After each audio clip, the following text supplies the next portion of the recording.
Hola, ¿qué tal? Soy Matías Rebolledo y estamos aquí en la Seminci, en las tripas del Teatro Calderón, en lo que es ya la 69 edición de la Semana Internacional del Cine de Valladolid. Hoy tenemos una presencia bastante importante, una presencia bastante que eso, de nuevo, ayuda, ¿no?, a medir el calibre internacional del festival. María, productora de The Invasion, sorry, película de Sergey Loznitsa. Entonces, bienvenida, María. ¿Qué tal? Gracias. Baker Choustova, ¿verdad? Choustova. Choustova, ok. Es que claro, there's like this thing with your name, and I wanted to do it right. So, Maria Choustova, okay. So, first of all, I think it's a very straightforward question, but it's the question that I'm like eager to do to you. Do you think that people has forget about Ukraine, about the Ukrainian people? Have we lost the sight of that? You mean the people in In the the international Western Europe, the community. international Yeah. community? Well, I think it depends very much on where exactly in the world these Okay. people are. And if we're talking about Europe, where exactly in Europe these people Okay. are. So the war has now been going on for more than 2 years, coming up to 3 years.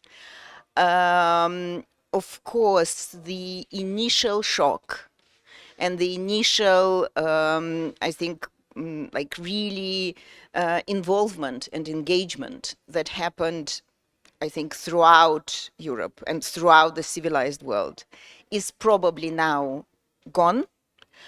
Unfortunately, as we know, people have a very short attention span, and the media also, there are more kind of exciting subjects to cover.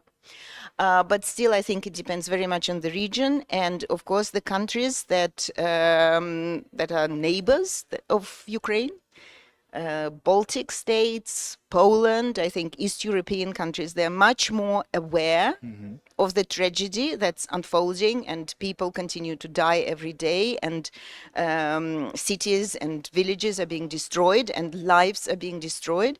And probably if we're talking, so Eastern Europe is still very much aware and still very much kind of with this war.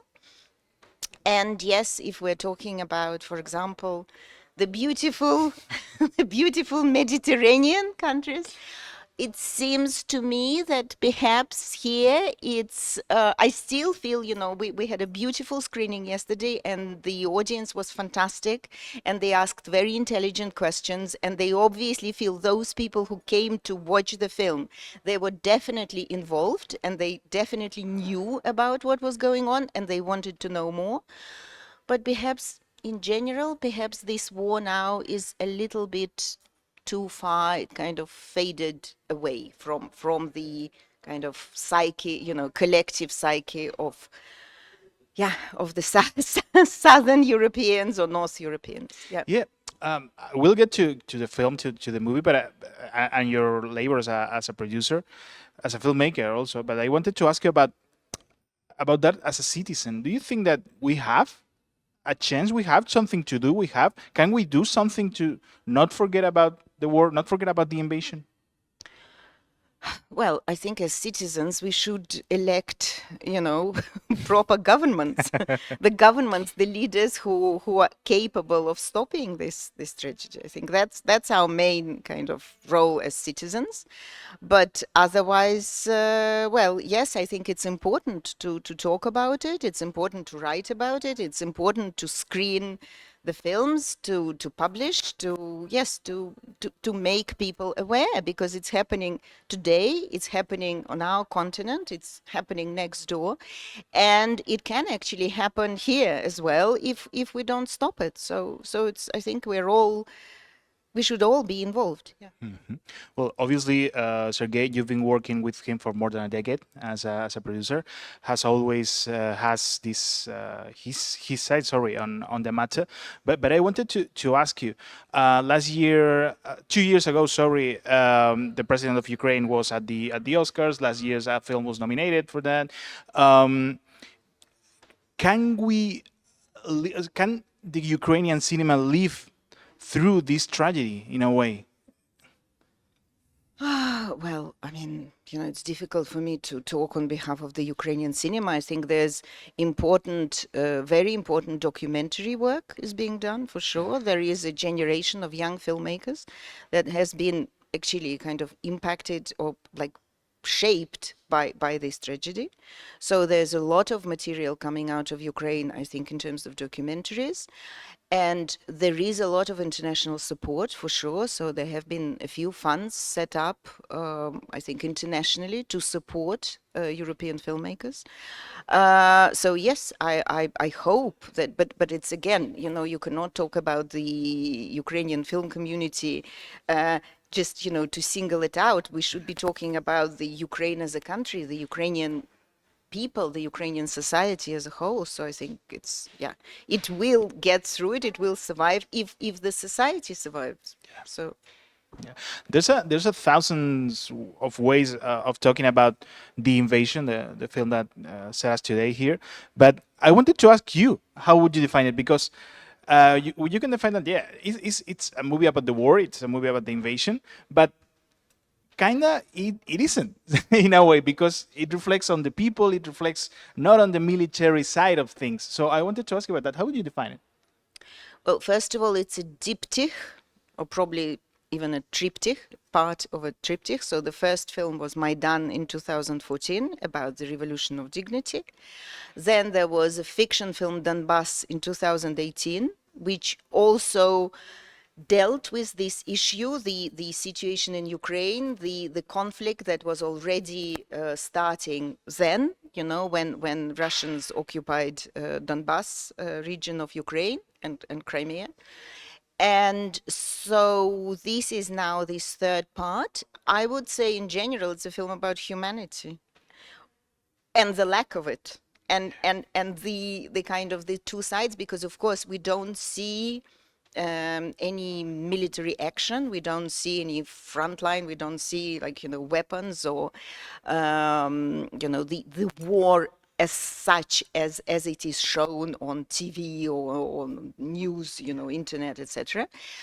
But of course, at the same time, we see this war in every single frame of this film, in the eyes, in the in the actions, in the daily existence of the people, of the ordinary people, who have to, in their resilience, in their courage, in their compassion, in their humanity. And so I think it's just like every film that Sergey makes. In the end, even though, he always says he doesn't kind of deal with individuals, it's always about kind of masses of people. But through this, it's, yes, the collective humanity that he is, I think he's been studying all his life in all his films. Yeah. Mm-hmm. I wanted to ask you about the personal stories, the people that the movie shows. There's a way, you must be an expert by now, but there's a way to attach yourself from that, to alienate yourself from that stories in order to tell them right. There's a way to do that. Well, it's first of all, of course, it's a question for Sergey. Don't forget, I produce. It's all the artistic decisions, all the subjects who we see in the film. It's all his choice, his decision. And yes, I think he's an expert in detachment, absolutely, because I think otherwise, this film, for example, it wouldn't have been able, he wouldn't have been able, it wouldn't have been possible to really to survive the 2 years of the making, because it took 2 years to make the film. And Sergey also, as a citizen of Kyiv, he was born in Kyiv. He wasn't born in Kyiv, but he spent his childhood and his youth in Kyiv. It's his city, his country, and the pain of watching, because obviously, we had hours of material. Not everything is included in the film, but for example, the funeral scenes, I mean, it's very, very hard. So you have to, I think he has developed a way of, and which is absolutely necessary, I think, for a documentary filmmaker, that you separate your kind of, your human self from your artistic self. And when dealing with this material, in a way, he treated it in a similar way to the archive footage that he worked with in his previous films. You know, he made several montage documentaries with the footage from the 30s, the 50s, the 60s. And from this point of view, what we see in this film, it's also archive, because anything that's captured on camera becomes archive, like instantly. And there was definitely this degree of separation when he starts editing, when he starts watching the footage. It's about art, it's about meaning, it's about message, it's about form.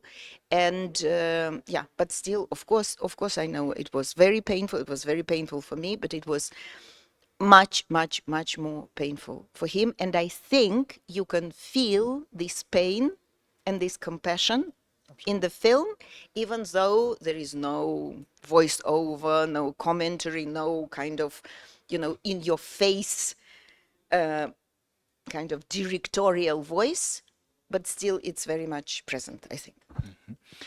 Through the last 2 years, I've been in touch with a lot of filmmakers, producers, animators, and people from Spain that went to work there for several reasons.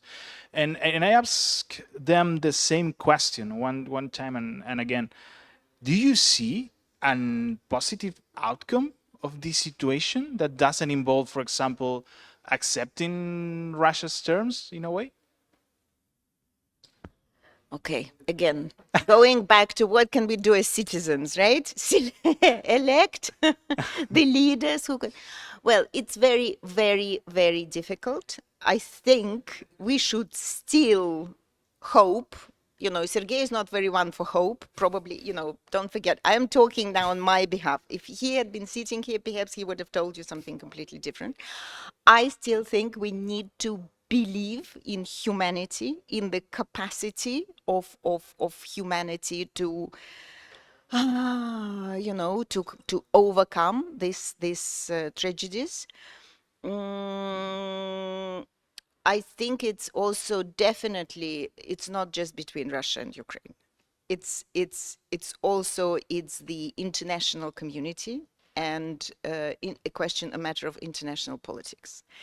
And let's say, we've always said that, and it's always been said that the support that Ukraine has been receiving from the West, from Europe, from the United States, is not enough to win this war. So if you're asking me if I think that there is a chance for Ukraine to win this war in the situation, in the international context that we have today,